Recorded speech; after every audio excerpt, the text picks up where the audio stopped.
The first thing I felt was the weight of air filling my lungs. The second was pain-sharp, aching, stabbing through every muscle like fire. And the third, emptiness. I blinked against the harsh fluorescent lights of the hospital ceiling, dry mouth scratching like sandpaper. Machines beeped steadily beside me. My body felt heavy, foreign. Tubes ran from my arms.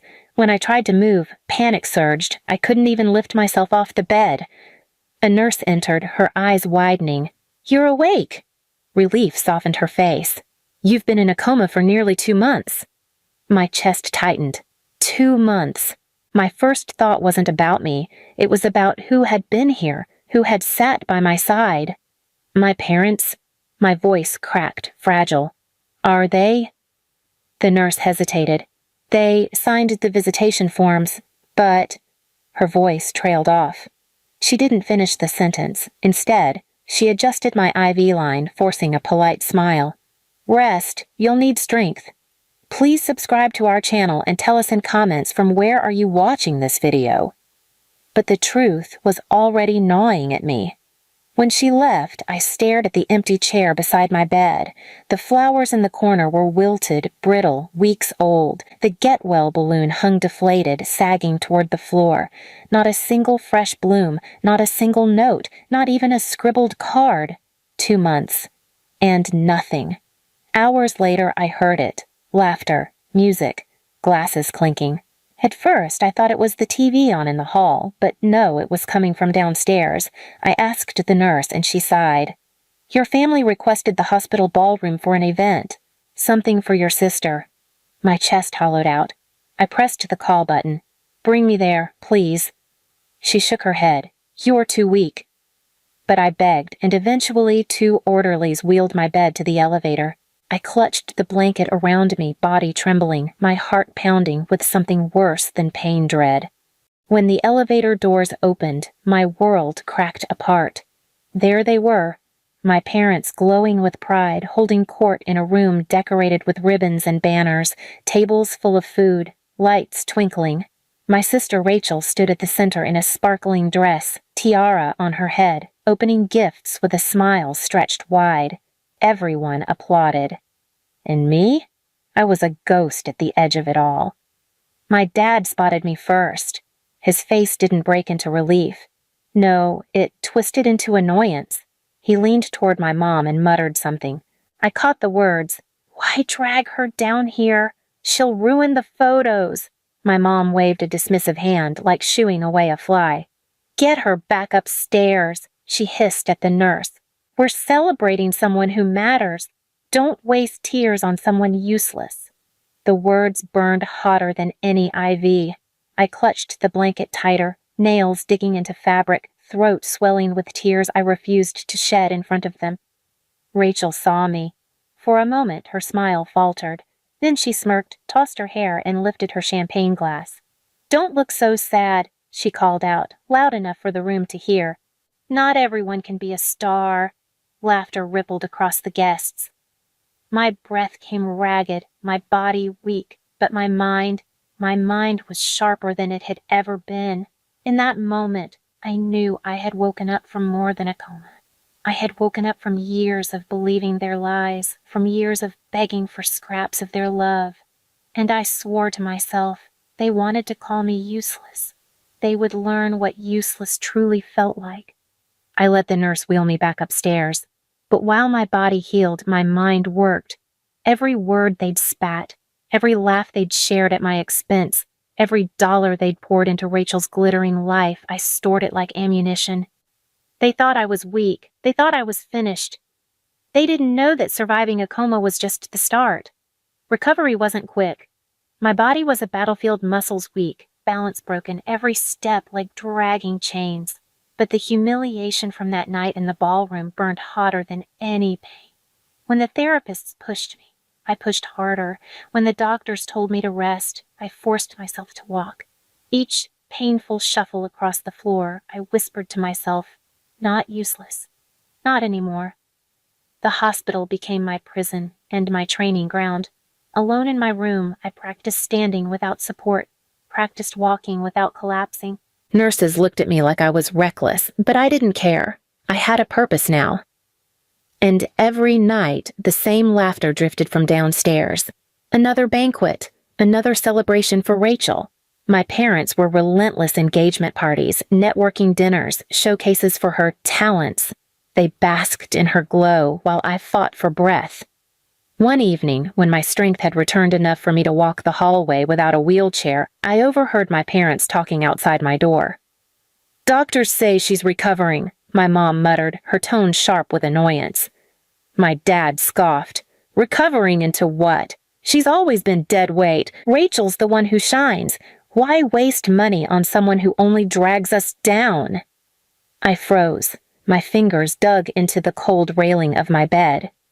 Rachel's voice chimed in, sugar-sweet and venomous. "Don't worry, Dad. She won't embarrass us much longer. Once I win nationals, nobody will even remember she exists." My mother laughed, light and cruel. "Exactly. Let her rot. The spotlight isn't big enough for two." The hallway lights flickered. I sank back against the wall, my jaw clenched so tight it ached. The anger coursing through me was pure, electric. Their words no longer broke me, they forged me. The next day, I asked for my discharge papers. The nurse blinked. "Already? You're barely stable." "I'll manage," I said coldly. "I've been managing my whole life." When I returned home, it was like stepping into another world, one where I was invisible. Rachel's photos lined the walls. Rachel in gowns, Rachel holding trophies, Rachel posing with judges. There wasn't a single trace I'd ever existed. At dinner, I sat quietly at the table, pushing my food around while they showered Rachel with praise. She had just been offered a spot in a prestigious pageant, funded by sponsors my parents had clawed and begged for. My dad raised a glass.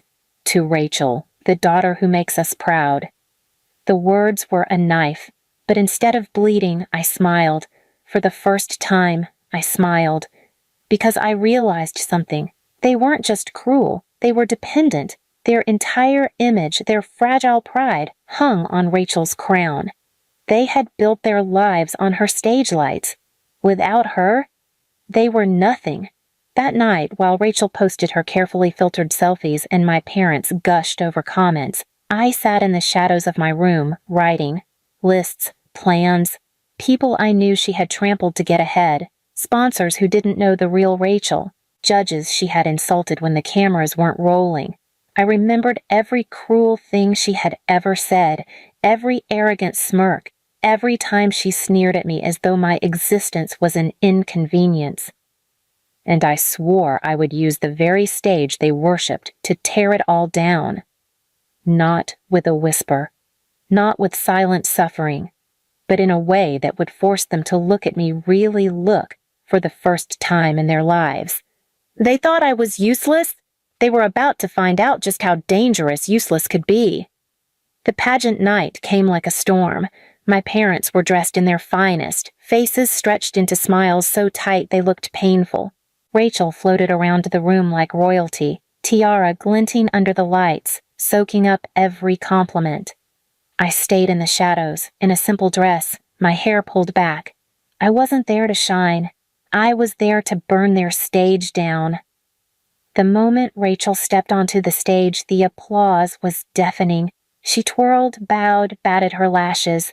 She delivered her practiced answers about family values and being raised with love. My parents in the front row clapped so hard their hands turned red. But what Rachel didn't know was that she had to answer one unscripted question, the tradition of the pageant, a question chosen by the judges on the spot. When her turn came, the host smiled politely. "Rachel, what is the greatest act of kindness you've ever shown in your life?" She froze. For the first time, her perfect smile faltered. I watched, my heart hammering as she stammered. "Well, I once donated some clothes." The room shifted. The judges exchanged glances. One even raised an eyebrow. Rachel's voice cracked. She looked toward my parents, who motioned desperately for her to keep talking. And then came the moment I had planned for. I rose from my seat, slow and steady. The hall went quiet. All eyes turned to me, the forgotten daughter they had tried to erase. My voice rang out, sharp, steady, cutting through the silence. Clothes? That's what you call kindness, Rachel? What about when I woke up from a coma alone while you were downstairs drinking champagne? What about when Mom said, "Why waste tears on someone useless?" What about when Dad said I was dead weight? Gasps rippled through the audience. My parents' faces drained of color. Rachel stood frozen on stage, her tiara slipping as whispers erupted from the crowd. The judges leaned forward, their expressions hard. "Is this true?" one asked coldly. Rachel tried to laugh it off. "She's lying, she's just jealous." But the audience wasn't buying it, the sponsors weren't buying it, and the judges, they had heard enough. One by one, the sponsors walked out. The judges marked their sheets. When the results were announced, Rachel didn't just lose. She wasn't even placed. The crown went to a girl she had mocked for years, someone she once called a nobody.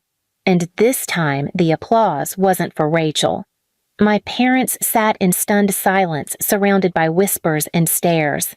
Everything they had built, every dinner, every party, every dollar they had poured into Rachel's throne crumbled in front of their eyes. As people turned away from them, I stood at the back of the hall, holding myself tall. For once, the spotlight wasn't on Rachel. It was on the truth that they had spent their lives hiding. When I walked out, I didn't look back. I didn't need to. I could already feel their eyes burning holes in my back, their pride shattered, their empire of glitter turned to ash. And for the first time, I felt alive, not useless, not forgotten. Alive because I had made them taste the very humiliation they fed me all my life. Please subscribe to our channel and tell us in comments from where are you watching this video.